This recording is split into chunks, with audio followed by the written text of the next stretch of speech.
యోధా పత్రిక రాసిన కాలం క్రీస్తకం 60 నుంచి 85 ప్రాంతంలో రాయబడినట్టుగా చరిత్రకారులు చెబుతున్నారు. ఈ యోధా పత్రిక ఏదో ఒక సంఘం గురించి రాయలేదు. ఇది సార్వత్రిక సంఘాల కోసం యోధ రాశాడు. అయితే యోధ ఎందుకు ఈ పత్రిక రాయవలసి వచ్చిందంటే, ఆ కాలంలో దుర్బోధల కాలము చాలా ఎక్కువగా ఉంది. అబద్ధ బోధకులు ఎక్కువైపోయారు. అబద్ధ బోధకులు ఎక్కువైపు వారు శరీరానుసారంగా వారి ఇష్టానుసారంగా దేవుని యొక్క మాటలు చేసుకుంటూ వారి సొంత ఆలోచనలు నెరవేర్చుకోటకు ఆ కాలంలో ఇటువంటి దుర్బోధలు బలంగా బయలుదేరాయి. ఎందుకంటే అప్పటికే అపోస్తులు సువార్త ప్రకటించబడింది, యేసుక్రీస్తు సువార్త ప్రకటించబడి అయిపోయింది. మొత్తం అంతా అయిపోయి దేవుని మాటలు భూమి మీదకి స్పష్టంగా వచ్చేసి ఉన్నాయి. అయినప్పటికీ వీరు వారి సొంత ఉద్దేశాలు నెరవేర్చుకోవడానికి దొంగ బోధలు దుర్బోధలు ఎక్కువైపోయినారు. అలాంటి అబద్ధ బోధకులు ఉన్న కాలమును యోధ సంఘానికి హెచ్చరిస్తూ రాస్తున్నాడు. మీరు వారి వలలో పడకండి, వారు శరీరానుసారులై ఉన్నారు, వారి కామతురతర కలిగిన వారే ఉన్నారు, వారి ఇష్టానుసారంగా సంఘాన్ని చెరుపుతున్నారు. కాబట్టి వీరు వారి వలలో పడకుండా జాగ్రత్తగా దేవుని మాటలు బట్టి మీరు దేవుని సన్నిధిలో బ్రతకమని ఆనాటి సార్వత్రిక సంఘానికి యోధ రాస్తున్నాడు. మనం ఒక్కొక్క వచనాన్ని ధ్యానం చేస్తూ ముందుకెళ్దాం. యేసుక్రీస్తు దాసుడును యాకోబు సహోదరుడునైన యోధ. ఎవరు రాశారు ఈ పత్రిక అంటే, ఈయన స్వయాన యేసుక్రీస్తుకి బ్రదరే యోధ. అయినప్పటికీ ఆయన ఏమంటున్నాడు, శరీర సంబంధాన్ని అక్కడ బయలుపరచట్లేదు. అంటే మనమందరం కూడా బంధువులై ఉండొచ్చు, స్నేహితులై ఉండొచ్చు, కానీ మనమందరం కూడా ఆత్మీయ సంబంధులమే.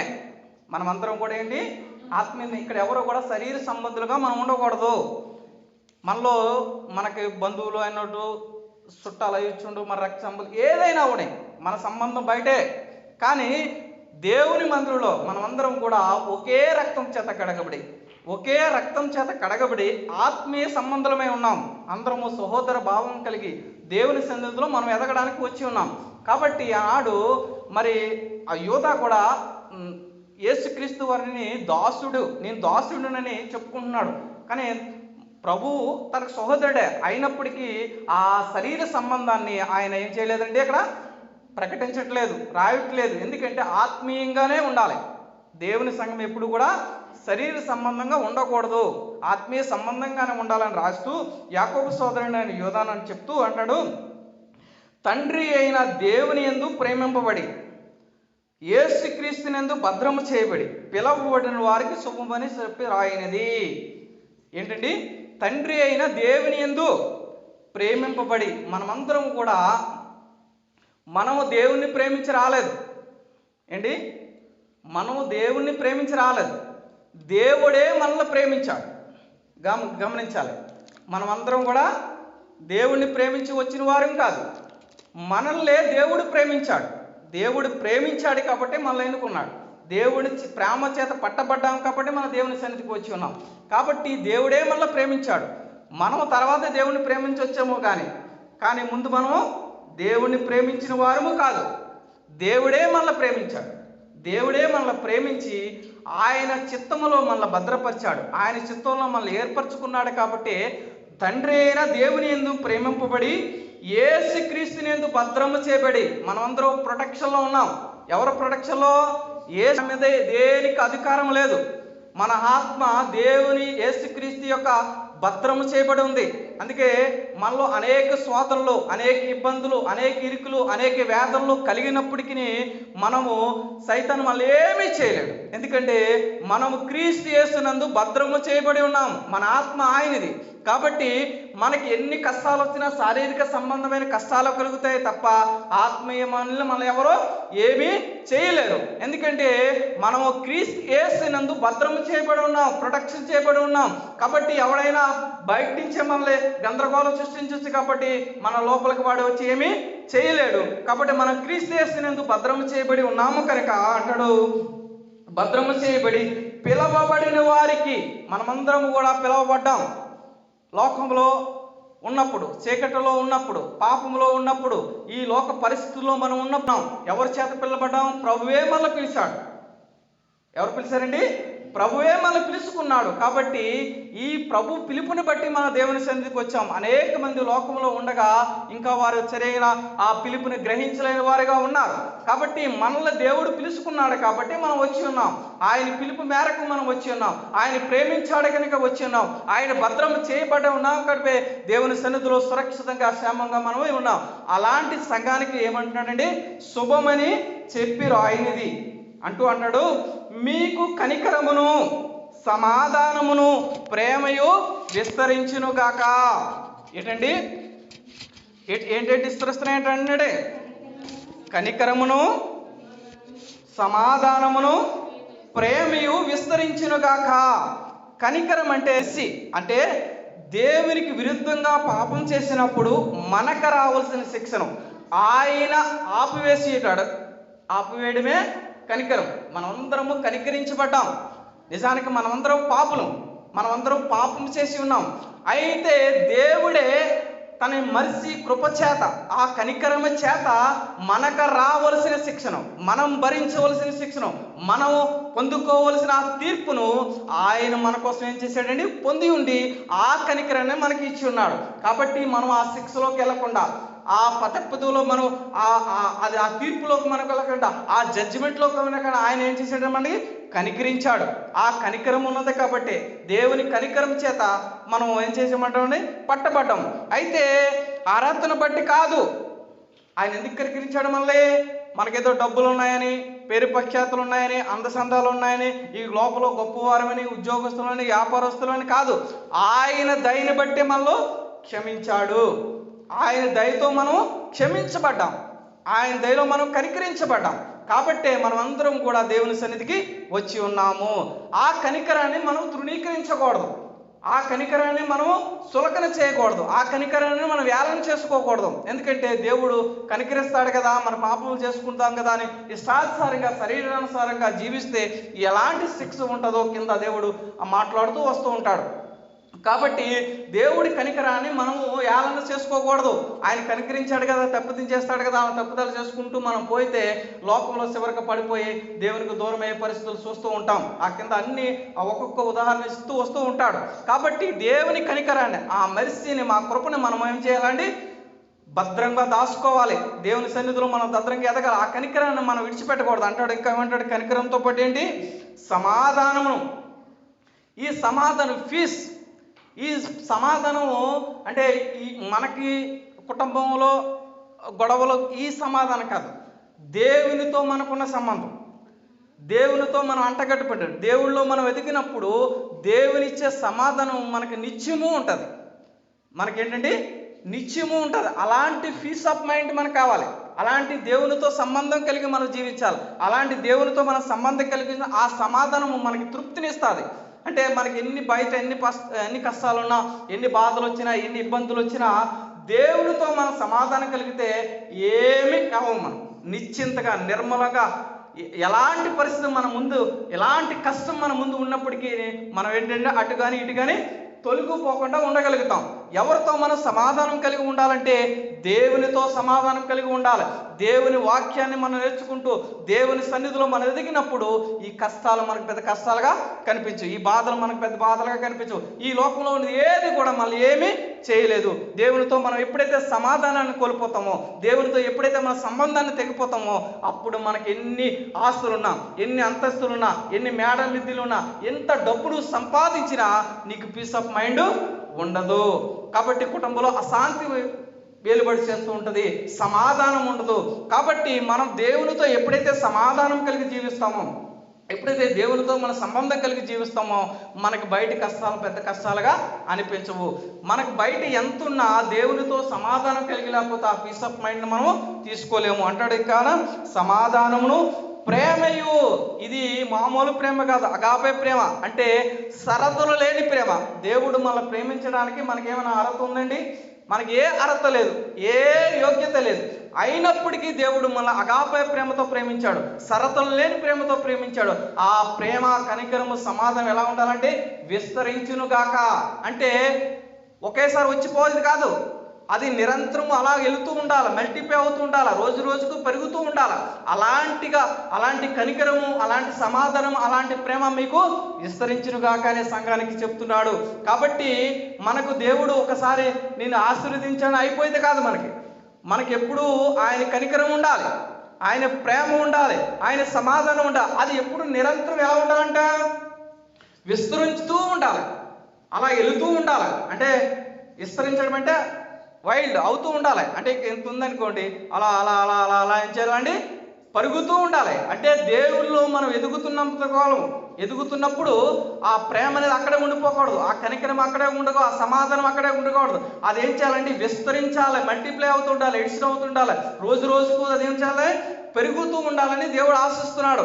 అలాంటి ప్రేమ, సమాధానం, కనికరం మీకు విస్తరించునుగాక అని సంఘానికి రాస్తున్నాడు. ఇంకా మొదటి 2 వచనాలు ఈ విధంగా ఉన్నాయి. తర్వాత చూద్దాం. 3వ వచనంలో ఏమంటాడంటే, ప్రియులారా, మనకందరికీ కలుగుడు రక్షణ గూర్చి మీకు రాయవలెనని విశేష ఆసక్తి గలవాడనై ప్రయత్నపడుచుండగా పరిశుద్ధులకు ఒక్కసారి అప్పగించబడిన బోధ నిమిత్తం మీరు పోరాడవలనని మిమ్ముని వేడుకొనుచు మీకు రాయవలసి వచ్చింది. అయితే యోధ ఈ పత్రిక మొదటి దేనికోసం రాయాలనుకున్నాడు? రక్షణ కోసం రాయాలనుకున్నాడు, సాల్వేషన్ కోసం రాయాలనుకున్నాడు. కానీ అప్పటికే సంఘంలో దుర్బోధలు పెరిగిపోయి ఈ రక్షణ కోసం రాయవలసిన పరిస్థితిని మానేసి ఇప్పుడు ఆ దుర్బోధల కోసం రాయవలసి వచ్చింది. నిజానికి సంఘం కోసం, రక్షణ కోసం రాయవలసి అనుకున్నాడు. కానీ దేవుని చేత ప్రేరేపించబడి, పరిశుద్ధాత్మ చేత ప్రేరేపించబడి, ఎందుకంటే సంఘము రక్షణ వచ్చినా అప్పటికే సంఘం ఏమవుతుందండి? అక్కడ దుర్బోధల చేత పాడైపోతున్న సంఘాన్ని మళ్ళీ ఏం చేయాలి? కట్టుకోవాలి. సంఘం దారి తప్పిపోతుంది.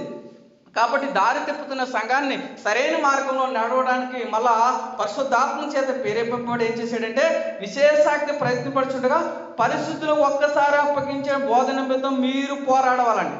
ఎందుకంటే బోధ అనేది ఒకేసారి వచ్చింది, వాక్యము ఒకేసారి ప్రకటించబడింది. యేసుక్రీస్తు వారు ప్రకటించారు, అపోస్తలులైన పౌలు, ఆ భక్తులందరూ ప్రకటించి వెళ్ళిపోయారు. వేరే విధంగా మార్చకూడదు, అది సత్యము ఒక్కసారే వచ్చింది. దాన్ని మళ్ళా రకరకాలుగా దాన్ని చెరిపి మార్చకూడదు. ఆ భక్తుడి యొక్క ఉద్దేశం ఏంటంటే, బోధ ఒకేసారి వస్తుంది, దాన్ని బట్టి మనం బ్రతకాలి తప్ప దాన్ని మనం మార్చుకుంటూ బ్రతకూడదు అని దాని యొక్క మెయిన్ ఉద్దేశం. ఏమంటాడు చూడండి, పరిశుద్ధులకు ఒక్కసారి అప్పగించబడిన బోధ నిమిత్తము.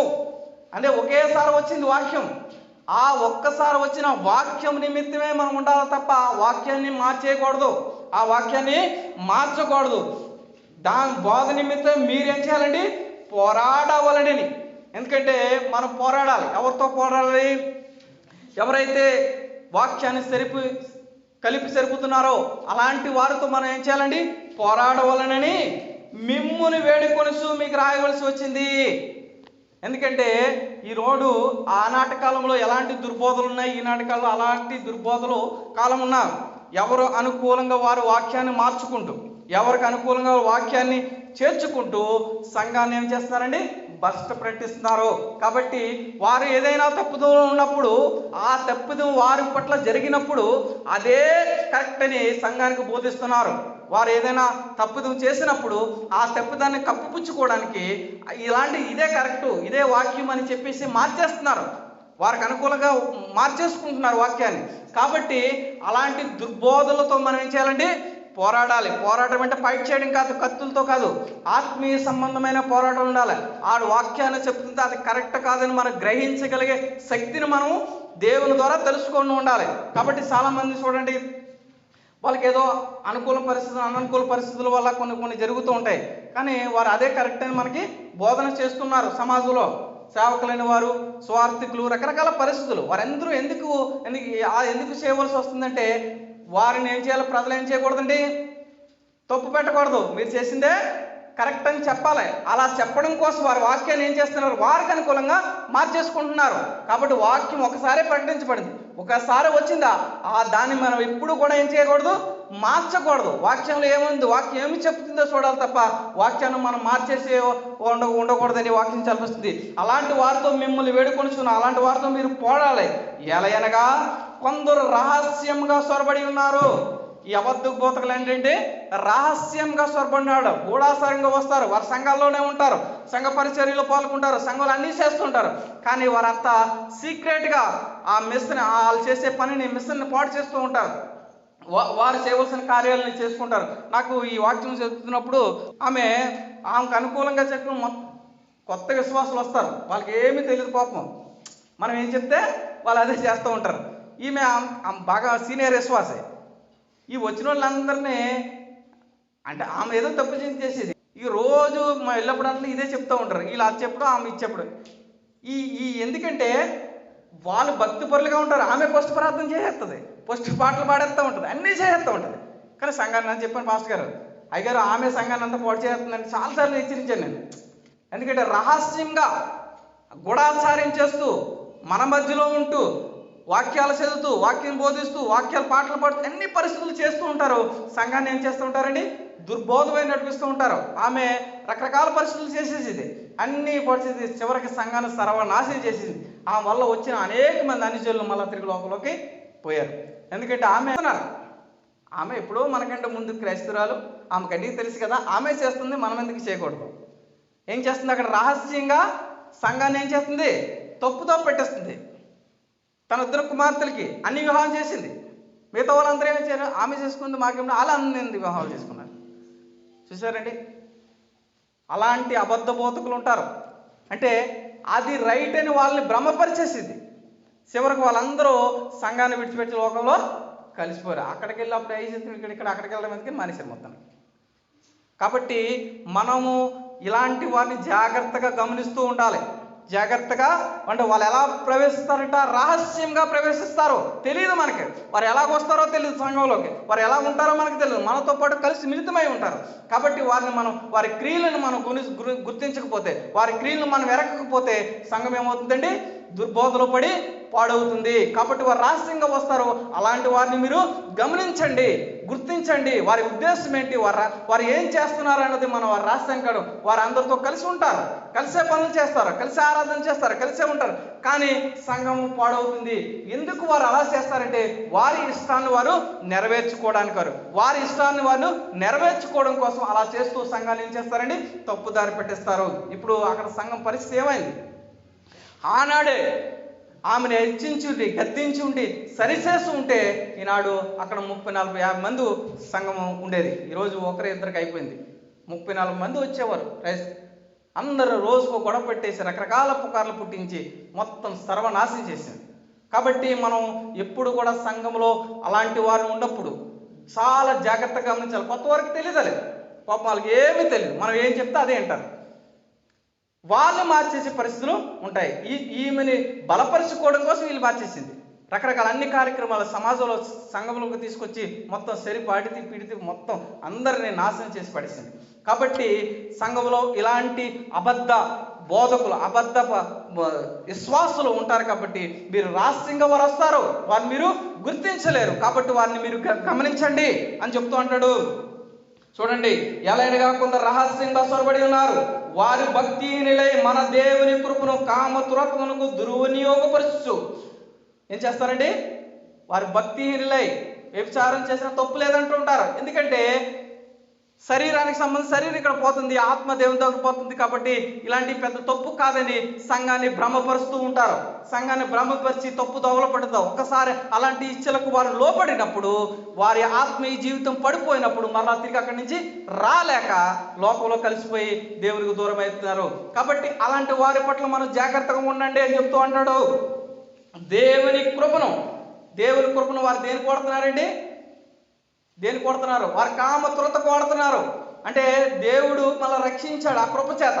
కానీ దాన్ని మనం లైసెన్స్గా చేసుకుని దాన్ని పాపము చేయడానికి అనుకూలంగా దాన్ని మార్చుకుంటున్నాం అంటున్నాడు. అంటే దేవుని కృప నిన్ను రక్షించడానికి మాత్రమే తప్ప నువ్వు పాపం చేయడానికి అదొక లైసెన్స్ కాదు. దేవుని కృప ఉంది కదని మనం పాపం చేసుకుంటూ పోతున్నప్పుడు అది నువ్వు ఇంకా లోకంలో పడిపోవడానికి, లోకంలో కలిసిపోవడానికి, అది నీ ఆత్మీయ జీవితాన్ని దిగజార్చి దేవునికి దూరం చేస్తుంది. ఆ కృపను నువ్వు రక్షణ కొరకు మాత్రమే వాడాలి తప్ప కామతురతకి, లోక సంబంధమైన ఆచారాలకి నువ్వు వాడుకుంటే నువ్వు దేవునికి దూరం అయిపోతానని దేవుని వాక్యం సెలవిస్తుంది. కాబట్టి వారు ఏం చేస్తారంట, మన దేవుని కృపను కామతృత్వము దుర్వినియోగపరుచు మన అద్వితీయ నాథుడును ప్రభువైన యేసుక్రీస్తును విసర్జించుతున్నారు. ఏంటండి? అద్వితీయ నాథుడు. ద్వితీయం అంటే రెండు, అద్వితీయం అంటే ఏకైక దేవుడు. ఏకైక దేవుడిని మీరు ఏం చేస్తున్నారు? ప్రభువుని మీరు ఏం చేస్తున్నారు? విసర్జించుతున్నారు. విసర్జించడం అంటే మళ్ళీ తిరిగి తీసుకునేది కాదు. విసర్జించడం అంటే తిరిగి తీసుకునేది. అంటే దేవుడి దగ్గర నుంచి పూర్తిగా తొలగిపోయే పరిస్థితి అవుతుంది. అలా మళ్ళా దేవుని దగ్గరికి వారు రాలేని పరిస్థితి ఉంటుంది. విసర్జించడం అంటే మనం దీని ఏంటంటే మళ్ళీ తిరిగి తీసి విసర్జించడం, పూర్తిగా వదిలేయడం. అంటే వీరు అలాంటి పరిస్థితుల్లో పూర్తిగా దేవుణ్ణి వదిలేసే పరిస్థితికి వస్తారు. ఎందుకంటే చూడండి, మన లోకంలో ఎప్పుడైనా ఏదైనా ఒక వ్యసనం మనకు వారు బానిస అయినప్పుడు వారు అక్కడైతే సరి చేసుకొని దేవుని యొద్దకు రాలేకపోయి ఉంటే అది ఇంకొక వ్యసనం మొత్తానికి వాడు పూర్తిగా సర్వనాశనం అయిపోయే పరిస్థితి ఉంటుంది. కాబట్టి ఎప్పుడైనా స్టార్టింగ్లోనే దాన్ని సరి చేసుకోకపోతే, స్టార్టింగ్లోనే దాన్ని బాగు చేసుకోకపోతే దానివల్ల వాడు పూర్తిగా లోకంలో కలిసిపోతున్నారు. అనేక మంది మనం చూస్తున్నాం. ఎందుకు అంటే దేవుని సన్నిధికి దేవునికి దూరం విరోధంగా ఎందుకు అవుతున్నారంటే ఎక్కడో ఒక విశ్వగింజ వాళ్ళలో పడుతుంది. వాళ్ళు సరి చేసుకోలేక చాలామంది కొన్ని పరిస్థితులు ఉంటారు. సినిమాలు చూడడం తప్పే ఉందని వెళ్తూ ఉంటారా, అది చూస్తూ ఉంటారా, అలా ఇంకొక దానికి తాగితే తప్పే ఉంది. ఇలా బైబిల్లో కొన్ని వచనాలు ఆధారం చేసుకుంటారు. ఏంటంటే ద్రాక్షారసము మంచిదా, అది ద్రాక్షారసమే కదా. అంటే వారు తాగడం కోసం, వారు ఏం చేయండి, వారు తాగడం కోసం ద్రాక్షారసం బైబిల్లో ఉంది కదా, తాగమన్నారు కదా, ఇది ద్రాక్షారసమే కదా అని చెప్పుకుంటారు. ఎందుకంటే వారికి అనుకూలంగా బోధ చేసుకోవాలి. వారు అనుకూలంగా వారు చేస్తున్న పనిని వారు సమర్థించుకోవాలి. ఎప్పుడు తాగినోడు స్థిరంగా ఉంటాడండి? వాడు స్థిరంగా ఉంటుందా మనసు? రోజుకు ఒక ప్రక్క తాగినోడు తర్వాత రోజు 2 తాగుతాడు, తర్వాత 3 తాగుతాడు, రోజుకు ఒక పూట తాగినాడు 2 పూటలకు వస్తాడు, 2 పూటలు తాగిన 3 పూటలు తాగుతాడు, ఇంకా పొగలంతా తాగుతూ ఉంటాడు, రాత్రి తాగుతాడు, పడుతాడు. చివరికి భయంకరమైన వ్యాధి వస్తుంది, తీసేయడమే. కాబట్టి పాపం అనేది నీకు తెలియకుండా నీ శరీరంలోకి ప్రవేశిస్తూ ఉంటుంది. దాన్ని నువ్వు ఫస్ట్లో గుర్తించి, ఒకటి క్యాన్సర్ లాంటిది. క్యాన్సర్ ఫస్ట్ స్టేజ్లో వచ్చిందనుకో పర్లేదు, అక్కడెక్కడో ఏదో ముక్కు వస్తుంది, దాన్ని కట్ చేసి బయటకు తీసేస్తాం, లేకపోతే ఏదో రేడియేషన్ పంపి తీసేస్తాం. అది స్టేజ్ 4, 3, 4కి వచ్చేసింది అనుకో, ఇక శరీరం పోతుంది, ఇంకెక్కడ పెడతాం. కాబట్టి పాపం కూడా అలాంటిదే.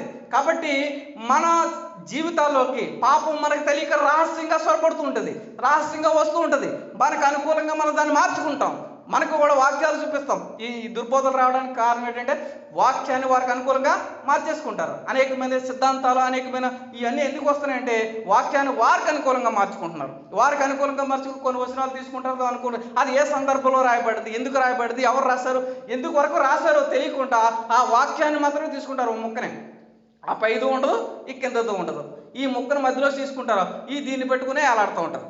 కాబట్టి సందర్భము, ఆ కంటెంట్ దేనికోసం రాయబడ్డది అన్నది ఏమీ గమనించరు. కాబట్టి అలాంటి దుర్బోధల కాలంలో మన నేడు సంఘాలు కూడా ఉంటున్నాయి. కాబట్టి మనం అనుకూలంగా దేవుని మాటని జరపకూడదు. ఒకేసారి దేవుని మాట భూమి మీదకి వచ్చి ఉన్నది, అది భూమి లేనప్పుడు ఉంది, అది ఎందుకు వాక్యం ఉంది, తర్వాత కూడా ఉంటుంది. కాబట్టి దాన్ని మనం మార్చుకోకూడదు. మనకి ఇష్టానుసారం దాంట్లో ఒక పొల్లు కానీ సున్నా కానీ మనం సరపకూడదు, తీయకూడదు, కలపకూడదు. ఏదైతే ఉందో దాన్నే బోధించాలి. మనకి అది మనం దాని వాక్యానుసారంగా మనం లేనప్పుడు మనం సరి చేసుకోవాలి తప్ప దాన్ని మనం మార్చేయకూడదు. వాక్యానుసారంగా మనం మారాలి. వాక్యాన్ని మనం మార్చేయకూడదు, వాక్యమే మళ్ళీ మార్చాలి. అలా ఉన్నప్పుడే క్రైస్తవ జీవితం బాగుపడుతుంది తప్ప మనకు అనుకూలంగా వాక్యాలు మార్చేసుకున్నప్పుడు నీ బ్రతుకేమవుతుందండి, సర్వనాశనం అవుతుంది. కింద అద్భుతమైన మాటలు ఉంటాయి. కాబట్టి వాక్యం ఏమి చెప్తుందో దాన్ని మాత్రమే నమ్మాలి, ఇంకేది నమ్మకూడదు. ఏ మనుషుల మాటలను మనము నమ్మకూడదు. దేవుని మాట తప్ప మరొక మాట చెప్తున్నారు, దేవుని మాట తప్ప ఏ వ్యక్తిని నమ్మకండి, ఏ వ్యక్తిని మీరు అనుసరించకండి. దేవుని మాత్రమే అనుసరించండి, దేవుని మాటలు మార్చండి. అలా వాక్యంలో ఉందో లేదో అని పరిశీలన చేసి దేవుని వాక్యానుసారంగా మనం జీవించినప్పుడు మాత్రమే దేవుని సన్నిధిలో మనం నిలబడగలుగుతాము. లేకపోతే దుర్బోధలు ప్రవేశించి మనకు అనుకూలంగా వాక్యాన్ని మార్చుకొని మరి దేవుని సన్నిధికి మనం దూరమయ్యే పరిస్థితులు ఉంటాయి. కాబట్టి అంటాడు, మన అద్వితీయనాథుడును ప్రభువైన యేసుక్రీస్తును విసర్జించుతున్నారు. ఈ తీర్పు పొందుటకు వారు పూర్వం ముందే సూచించబడిన వారు. ఖచ్చితంగా వారికి ఏముంటుందండి, తీర్పు ఉంటుంది. ఇక్కడ బతికేస్తారు, ఏదోలాగా సలామని అయిపోతూ ఉంటారు. వారికున్న ధనం బట్టి, వారికున్న మాటను బట్టి, వారికున్న చదువును బట్టి ఏదో విధంగా సలామని పోయిపోతారు. కానీ ఖచ్చితంగా తీర్పు అనేది ఉంటుందని దేవుని మాటలు సెలవిస్తున్నాయి. కాబట్టి ఇక్కడి నుంచి చూద్దాం. 5వ వచనం నుంచి ఎవరెవరు ఎలాగా దేవుని వాక్యాన్ని మార్చేసుకున్నారో, దేవుని వాక్యాన్ని సరిపేస్తున్నారో ఈ 5వ వచనం నుంచి 16వ వచనం వరకు క్లియర్గా రాయబడి ఉంటుంది. చూద్దాం. చూడండి. ఈ సంగతులన్నీ మీకు ముందుటనే ఎరిగి ఉన్నను, మీకు జ్ఞాపకం చేయగోరుచున్నదేమనగా, ప్రభు ఐగుప్తులో ఉండి ప్రజలను రక్షించినను వారిలో నమ్మకపోయిన వారిని తర్వాత నాశనము చేశాడు. చూడండి, ఈ సంగతులన్నీ ముందే తెలుసు మీకు. ఎందుకంటే ఆనాడు పాత నిబంధన కాలంలో ఉన్నాయి, ఈ కొత్త నిబంధన కాలం మీకు ముందే తెలుసు. అయినప్పటికీ మరొకసారి మీకు గుర్తు చేస్తున్నాను. ఎందుకంటే ప్రభు ప్రేమిస్తున్నాడు కదని ప్రభుకి వ్యతిరేకంగా కార్యములు చేస్తే ఎలా నాశనం అయిపోతారో ఐగుప్తి ప్రజలు చూశారు. ఐగుప్తి శ్రమల్లో నుంచి దేవుడు రక్షించాడు. అనేక ఇబ్బందులు, అనేక ఇరుకులు, అనేక వ్యాధులు కలిగినప్పుడు, దేవుడికి మొర్ర పెట్టినప్పుడు, గోజాడినప్పుడు ఐగుప్తి శ్రమల నుంచి దేవుడు విడిపించి తీసుకొచ్చాడు. ఎర్ర సముద్రం దాటారు, నదులు దాటారు, మన్నాను తిన్నారు, దేవుని శక్తిని చూశారు. కానీ వారు దేవుని మాటను వినలేదు. అందుకు దేవుడు వాళ్ళని ఏం చేశాడంటే నాశనం చేశాడు. కాబట్టి ఈనాడు క్రైస్తవులుగా మనం మన జీవితంలో కార్యం చేసే దేవుని చూస్తున్నాం, దేవుని ప్రేమిస్తున్నాం, దేవుని సన్నిధికి పోతున్నాం. కానీ దేవుని వాక్యానుసారంగా దేవుని మాటను వినకపోతే ఎటువంటి కష్టం కలుగుతుందో, ఎలాంటి ఐగుప్తులో ఇశ్రాయేలు ప్రజలు ఎలా నాశనం అయిపోయారో ఈరోజు మనలో దేవుడు హెచ్చిస్తున్నాడు. కాబట్టి దేవుడు ప్రేమించాడు, ఇశ్రాయేలు తప్పించాడు, విడిపించాడు, రక్షించాడు. అయినప్పటికీ వారి మాట వినలేదు. కాబట్టి ఆ మార్గ మధ్యలో అనేక వేల మంది చనిపోయి ఉన్నారు. కాబట్టి మనము కూడా దేవుని మాటలు వింటున్న మనము, దేవుని అనుసరిస్తున్న మనము, దేవుని మాటను మనం తృణీకరించినప్పుడు ఖచ్చితంగా దానికి తీర్పు మనం ఏం చేయాల్సి ఉంటుందండి, పొందవలసి ఉంటుంది. కాబట్టి మనమందరం కూడా దేవుని మాటలను, దేవుణ్ణి ప్రేమించి ఆయన వాక్యానుసారంగా, ఆయన చిత్తానుసారంగా మనం బ్రతకాలి తప్ప మన సొంత ఉద్దేశాల్ని నెరవేర్చుకోకూడదు. దేవుని శక్తిని చూసిన మనము దేవునికి విధేయులై బ్రతకాలి తప్ప అవిధేయులై తిరుగుబాటు చెయ్యకూడదు. చేస్తే ఆనాడు ఇశ్రాయేలు ప్రజలు, సొంత ప్రజలు, దేవుడు రక్షించిన ప్రజలు, దేవుడు ప్రేమించిన ప్రజలు ఏ విధంగా అరణ్యంలో నాశనం అయిపోయారో ఈనాడు క్రైస్తవ సంఘాలు కూడా ఏంటండి తొలి దినాల్లో వారు ఏ పరిస్థితులు వచ్చారో, ఎలాంటి స్థితిలో దేవుణ్ణి నమ్ముకున్నారో ఆ స్థితిని మర్చిపోయి వారికున్న ఆస్తులు కలిగినప్పుడు, వారికున్న ఆ ఉద్యోగాలు కలిగినప్పుడు, వారికున్న పరిస్థితి మారిపోయినప్పుడు దేవుణ్ణి తృణీకరిస్తున్నారు, దేవుణ్ణి వ్యతిరేకిస్తున్నారని దేవుని మాటలు సెలవిస్తున్నాయి. కాబట్టి మన పూర్వస్థితి ఎలాంటి స్థితిలో దేవుడు మనల్ని రక్షించాడు, ఏ స్థితిలోంచి మన దేవుడు రక్షించాడు, ఎలాంటి కార్యం మన జీవితంలో దేవుడు చేశాడు అన్నది ఎప్పుడు మనము గమనించాలి తప్ప దేవునికి విరోధంగా, దేవునికి వ్యతిరేకంగా మన దేవుని కార్యాలు చేస్తే ఖచ్చితంగా దానికి ఏముంటుందండి, తీర్పు ఉంటుంది. ఆనాడు ఇశ్రాయేలు ప్రజలే, సొంత ప్రజలే నాశనం అయిపోయినప్పుడు మనము కూడా నాశనం అయిపోవడానికి పెద్ద కారణము ఉండదు. ఖచ్చితంగా దానికి తీర్పు ఉంటుంది. కాబట్టి మనం దుర్బోధనను అనుసరించకుండా దేవుని యొక్క శక్తిని పొందిన మనము దేవుని వాక్యానుసారంగా, దేవుని చిత్తానుసారంగా మనం బ్రతకాలని దేవుని మాటలు సెలవిస్తున్నాయి. చూడండి, ఇంకా అంటాడు, నేను మీకు జ్ఞాపకం చేయకూర్చున్నదేమనగా పూర్వమందు ఐగుప్తు నుండి ప్రజలను రక్షించినాను, వారిలో నమ్మకపోయిన వారిని తర్వాత నాశనము చేశాడు. దేవుడు వారందరూ చూశారు. అద్భుతం అండి. సముద్రంలో నడిచిపోవడం అంటే అది మామూలు ఆశ్చర్యకార్యం అండి. మన్నాను ఏ ఆహారం వండుకోవట్లేదు, 3 పూట్ల పడుతుంది, తింటున్నారు. అయినా అలాంటి అనేకమైన అద్భుతాలు వారు చూశారు. అనేక ఐగుప్తులు ఎలాంటి అద్భుతాలు చేశాడు దేవుడు, ఎలాంటి ఆశ్చర్యకార్యం వారన్నీ చూశారు, దేవుని శక్తిని చూశారు. అయినప్పటికీ మార్గ మధ్యలో దేవునికి వ్యతిరేకంగా వారు కార్యాలు చేయడం మొదలు పెడుతూ వచ్చారు. దేవుడు చూశాడు. చివరికి అందరినీ ఎవరైతే దేవునికి విధేయులు కలిగారో వారు మాత్రమే కానాల్లోకి ప్రవేశించారు. మిగతా వారందరూ అరణ్యంలో నాశనం అయిపోయి ఉన్నారు. కాబట్టి మనము దేవుని సన్నిధిలో ఆయనకు విధేయంగా ఉండాలి తప్ప అవిధేయంగా మన చిత్తానుసారంగా, మనకు అనుకూలంగా మనం మార్చుకుంటే ఖచ్చితంగా దేవుడు దానికి శిక్ష ఉంటుంది అని చెప్తున్నాడు. చూడండి, మరియు తమ ప్రధానత్వమును నిలుపుకొనక తమ నివాసస్థలమును విడిచిన దేవదూతలను మహాదినమందు జరుగు తీర్పు కొరకు కటిక చీకట్లో నిత్య పాశములతో ఆయన బంధించి భద్రము చేసెను. ఇంకొకటి ఇంకా అద్భుతం ఏంటంటే ప్రధాన దూతలంట.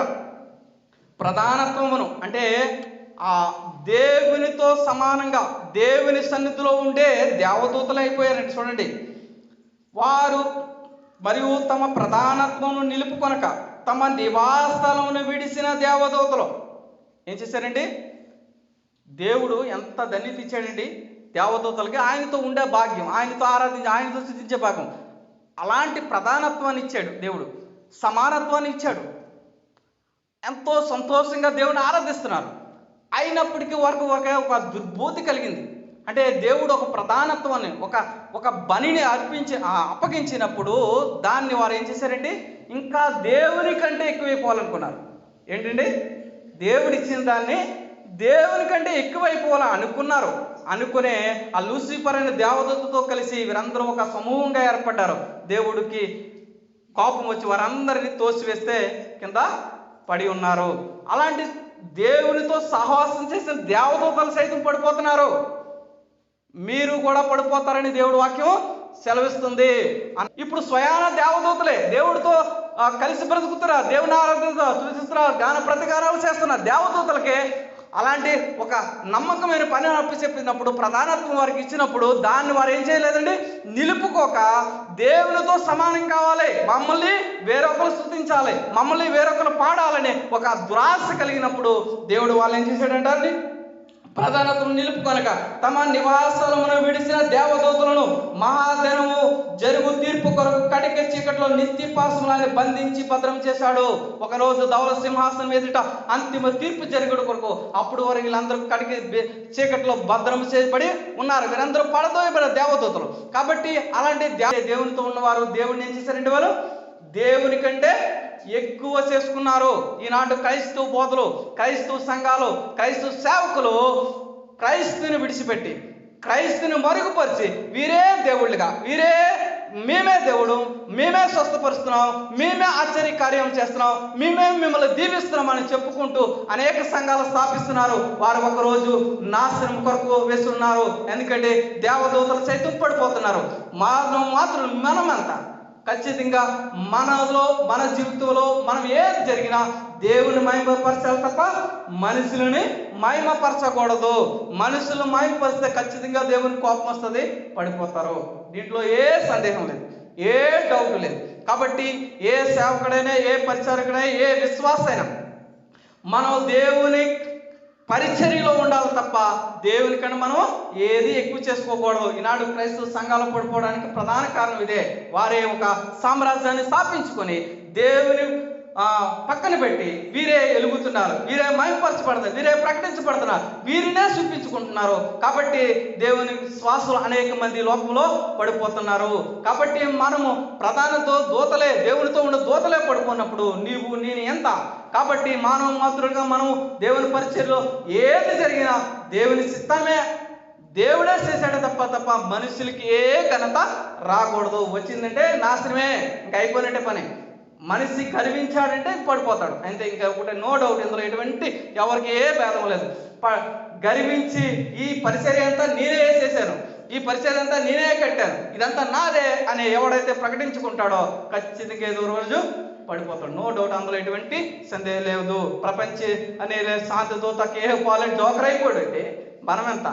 కాబట్టి ఎలాంటి వారైనా గర్వించారంటే, దేవుని కంటే ఎక్కువ చేసుకున్నారంటే పడిపోవడానికి ఎటువంటి సందేహము లేదు. కాబట్టి దేవదూతలు మహాదినం కొరకు తీర్పు కడిగి నిత్యపాసములు ఆయన బంధించి భద్రం చేశారు.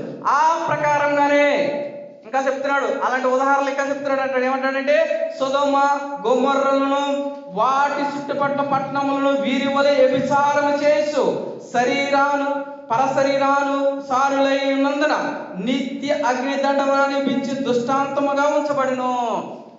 వీళ్ళు అలాంటి వారే. ఏంటంట చూసావు కదా అన్నాడు. ఆ ప్రకారంగా సొదొమ గొమొర్రాలు ఎలాగా నాశనం అయిపోయావు. వారందరూ ఎందుకు నాశనం అయిపోయారంటే, వారు శరీరానుసార క్రియలను నెరవేర్చుకోవడం, పరశరీరానుసారంగా విచ్చలవిడి శృంగార జీవితాలకు అలవాటు తండ్రి కొడుకు వాయు వరుసలు లేకుండా వారి జీవితాలు ఏం చేశారండి? నాశనం చేసుకున్నట్టుగా చూస్తున్నాం వాక్యాన్ని. ఆనాడు దేవునికి ఆ కోపం, ఆ ఉగ్రత. ఎందుకంటే సొదొమ గొమొర్రా మంచి పట్టణం, సమృద్ధి గల పట్టణం అయినప్పటికీ వారు దేవుణ్ణి మరిచి వారి శరీరాన్ని వారికి దేవుడిగా చేసుకొని వారి శరీర క్రియలను వారు నెరవేర్చుకోవడం కోసం అనేక మంది అక్కడ విచ్చలవిడి పరిస్థితి అయిపోయినప్పుడు దేవునికి ఏం చేశాడండి? ఆ పట్టణాన్ని అగ్ని గంధకాల చేత కాల్చివేసేసాడు. కాబట్టి ఇలాంటి పరిస్థితులు సంఘాల్లో ఉంటాయి. కాబట్టి దీనికి ఒక రోజు తీర్పు ఉంటుంది. కాబట్టి మన ముందు అనేకమైన ఉదాహరణలు దేవుడు ముందుగానే రాయించి ఉన్నాడు. ముందుగానే అలాంటి కార్యములు చూసి ఉన్నాము. కాబట్టి దేవునికి విరోధంగా మీరు కార్యములు చేసినప్పుడు, దేవునికి వ్యతిరేకంగా మీరు కార్యములు చేసినప్పుడు ఖచ్చితంగా దానికి తీర్పు ఉంటుంది అని చెప్తున్నాడు. ఆనాడు సొదొమ గొమొర్రాలు ఎలాగైతే నాశనమైపోయో, అగ్ని దండాలతో కాలిపోయో, అలాంటి పరిస్థితులు మీకు తెలుసు అనే యోధ ఆ పత్రికని ఆ సంఘాలకు, సార్వత్రిక సంఘానికి హెచ్చిస్తున్నాడు. కాబట్టి ఈనాడు సంఘాల్లో కూడా అనేకమైన పరిస్థితులు జరుగుతున్నాయి. కాబట్టి వాటిని మీరు సరిచేసుకోకపోతే ఖచ్చితంగా కాల్చవేయబడతారు అని దేవుని మాటలు సెలవిస్తున్నాయి. చూడండి, చుట్టుపట్ల పట్టణంలో నిత్యగ్ని దృష్టాంతంగా ఉంచును. అటువలనే ఇంకా ఈ అబద్ధ బోధకులు ఎలా ఉంటారండి? ఈ అబద్ధ బోధకులు వ్యభిచారాలు చేస్తున్నారు. వాళ్ళకి ఎలాంటి తీర్పు వస్తుందో సొదొమని మనకి చూపిస్తున్నాడు. ఇంకా అంటాడు, అటువలే వీరు కలల కనుచు, శరీరమును అపవిత్రపరచుకొనుచు, ప్రభుత్వం నిరాకరించుచు, మహాత్ములు దూషించు వారే ఉన్నారు. వీళ్ళు ఏం చేస్తారండి? దర్శనాలు చేస్తారు. కళలు వస్తాయి, వీళ్ళకి దర్శనాలు చెప్తారు. వీళ్ళు దర్శనాలు వీళ్ళకి అనుకూలంగా చెప్పుకుంటారు. వీళ్ళ కళలకి వీళ్ళకి అనుకూలంగా వస్తూ ఉంటాయి. దేవుడు చెప్పిన కళలు కాదు. దేవుని ఏ మాటైనా దేవుడు చెప్పాడంటే అది 100కి 200% జరగాలంతే. నువ్వు చెప్పే దర్శనమైనా, నువ్వు చెప్పే కళ అయినా నిజంగా దేవుడే నీకు చెప్పించి ఉంటే దాంట్లో ఎటువంటి అరమరకు ఉండకూడదు. ఖచ్చితంగా 100కి 100% జరగాలి. అలా కాకుండా తనకు అనుకూలంగా కళలు కనేవారు ఉన్నారు, తనకు అనుకూలంగా దర్శనాలు చెప్పేవారు ఉన్నారు. అలాంటి వారు దుర్బోధకుల సంఘాల్లో ఉన్నారు. మీరు జాగ్రత్తగా ఉండండి అని దేవుని మాటలు సెలవిస్తున్నాయి. కళలు కంటారు, కళలు చెప్తారు, దర్శనాలు చెప్తారు. అయ్యగారు అది ఎలాగవుతుంది అంటారు, అయ్యగారు లేకపోతే ఇలాగవుతుంది అంటారు. మీరు ఎలా నాశనం అయిపోతారో అలా నాశనం అయిపోతారు, మీరు ఇది చేయాలి అది చేయాలని వారి ఇష్టానుసారంగా, వారికి అనుకూలంగా వారి కళలు దర్శనాలు చేస్తారు. అది దేవుని దర్శనం అయితే ఎప్పటికైనా అది 100కి 100% నెరవేరాలి. ఆనాడు యోసేపు కలగన్నాడు, ఎప్పుడో చిన్నప్పుడు కనుగన్నాడు. ఖచ్చితంగా జరిగిందా లేదా? ఆ దర్శనం జరిగిందా లేదా? జరుగుతుంది. మనం దేవుని దర్శనాన్ని మనం ఏమీ చేయలేం. ఎలాంటి పరిస్థితిలోనా అది 100కి 100% తీరుతుంది. నీకు అనుకూలం అవ్వచ్చు, నీకు ఇష్టం కావచ్చు, ఇష్టం అవ్వచ్చు. కానీ దేవునికి దర్శనం వస్తే అది 100కి 100% జరుగుతుంది. నీకు ఇష్టమైన దర్శనం వస్తే నీకు అనుకూలంగా మార్చుకుంటావు, దానివల్ల నువ్వు నష్టపోతావు. అది ఏ దర్శనమో చూడాలి. నీకు ఇష్టకు అనుకూలంగా వచ్చిన దర్శనమా, నీకు ఇష్టానుసారంగా ప్రజలను మోసం చేయడానికి కంటున్న దర్శనమా, లేకపోతే నీ ఇష్టానుసారంగా వస్తున్న దర్శనమా? దానికి దేవుని దర్శనానికి ఎవరూ అతిథులు కాదు. దేవుని దర్శనం ఇచ్చాడంటే జరగవలసిందే. ఒక ప్రవచనం చెప్పారంటే 100కి 100% జరగాల. దొంగ ప్రవచనాలు చెప్పుకుంటూ, దొంగ బోధకులు చేస్తూ ఈరోజు ఈ వ్యక్తి బాగుపడతాడు, లేచి నించుంటాడు అని వెళ్ళిపోతున్నాడు. ఆ సేవకుడు చెప్పాడు కదా అని అంటే అన్నితో ఇదివరకులా కాదు కదా, అంత రికార్డు ఉంటుంది. ఇప్పుడు వీళ్ళు చెప్పేస్తున్నారు ప్రవచనం చెప్పేస్తున్నారు స్టేజ్ మీద ఉండి, వీళ్ళకి అనుకూలంగానా చెప్పేసినప్పుడు అది నెరవేరితే ఓకే, నెరవేరకపోతే నువ్వు చెప్పేసినట్టు ఉంటుందా? రికార్డ్ అయిపోతుంది స్క్రీన్లోను. అదంతా పెడతారు, మళ్ళీ ఆ పక్కన ఇది పెడతారు, పెట్టి 2 చూపిస్తారు. అంటే ఏమవుతుంది అంటే నీకు ఎవరు ఇచ్చిన దర్శనము? దేవుడు ఇచ్చిన దర్శనం జరగాలి. 100% జరగాలి, ఎటువంటి సందేహం లేదు. కానీ నువ్వు జరగట్లేదంటే అది నీ సొంత దర్శనం, నీ సొంత కళ, నీ సొంత ప్రవచనం చెప్తున్నావు. నీకు అనుకూలంగా వాక్యాన్ని మార్చుకుంటున్నావు, నీకోసం అనేక మందిని పోగొట్టుకుంటున్నావు, అనేక మంది విశ్వాసాలు నీ కోసం తయారు చేసుకుంటున్నావు. నేనే గొప్ప నువ్వు చెప్పుకోవడం కోసం నువ్వు దర్శనాలు కంటున్నావు, కళలు కంటున్నావు. కాబట్టి అవి నీకు నెరవేరవు. దేవుడే దర్శనం ఇచ్చితే దాంట్లో ఎటువంటి సందేహం లేదు. 100కి 100% జరగవలసిందే. మనం ఒకరోజు ఆలస్యం అవ్వచ్చు కానీ జరగకుండా ఆగదు. కాబట్టి నువ్వు ఎలాంటి దర్శనాలు కంటున్నారో, ఎలాంటి కళలు కంటున్నారో ఆ కళలు చెప్పేవారి ఉద్దేశాన్ని మనం సంగమం చేయాలంటే గమనించాలి. ఆ సంఘం యొక్క ఆ ఉద్దేశాలు, ఆ కళలు, ఆ దర్శనాలు వాళ్ళు చేస్తున్నారు, చూస్తున్నాం. మన కళ్ళ ఉంటే అనేక మంది అనేక దర్శనాల కళలు కంటూ అది ఇదవుతుంది అంటాడు. 2000 ఆగినాడు, ఒక యాంతం వస్తుంది అంటాడు. ఏదంటే వచ్చిందంటే మరి దర్శనమే అంటే దేవుడు అబద్ధికుడా? మన దేవుడు అబద్ధికుడు కాదు. కాబట్టి నువ్వు దేవుడిని అబద్ధికుడిగా మార్చుకో, నీ సొంత ఉద్దేశాన్ని నెరవేర్చుకో. దేవుడు కల కంటే, దేవుడు దర్శనమిస్తే, దేవుడు ఏదైతే చెప్పాడో అది జరగవలసిందే. ఒకరోజు ఆలస్యం అవ్వచ్చు కానీ జరగకుండా ఉండదు. కాబట్టి సొంత ఉద్దేశాలు నెరవేర్చుకోకండి, సొంత కళలను మీరు చేసుకో. ఇప్పుడు డబ్బులు కావాలనుకుంటున్నారు, ఆ రోజంతా డబ్బులు పోత చేస్తూ ఉంటారు. ఇంకోటి కావాలనుకోండి, ఇంకోపోరు. అంటే వారికి అనుకూలంగా వారికి ఏం కావాలనుకుంటున్నారో అది దానికోసం బోధ చేస్తారు. అప్పుడు బోధ చేసి అక్కడి నుంచి ఏం చేస్తారు, తీసుకుంటారు. తీసుకొని వారు సలామని అవుతూ బ్రతుకుపోతుంటారు. కాబట్టి మీరు అలా ఉండొద్దు. స్వాభావికంగా వివేచన లేని మూర్ఖులవలే జంతువులో మీరు ప్రవర్తించకండి. ఆనాడు సంఘానికి యూదా రాస్తున్నాడు. కాబట్టి వారు స్వాభావికంగా ఉంటారు, వారికి ఏం కావాలో అదే చెప్తారు, వారు ఏం కావాలో అలాగే బ్రతుకుతూ ఉంటారు. కాబట్టి అలా ఉండవద్దు అని చెప్తూ అంటాడు. తమ్మును తాము నాశనం చేసుకుంటున్నారు, అయ్యో వారికి శ్రమ. వారు కయీను నడిచిన మార్గమును నడిసిరి, బహుమానం పొందవలె బిలాము నడిచిన త్రప్పు ద్రోవలో ఆతురత పరిగెత్తిరి, కోరాహు చేసినట్టు తిరస్కారము చేసిరి.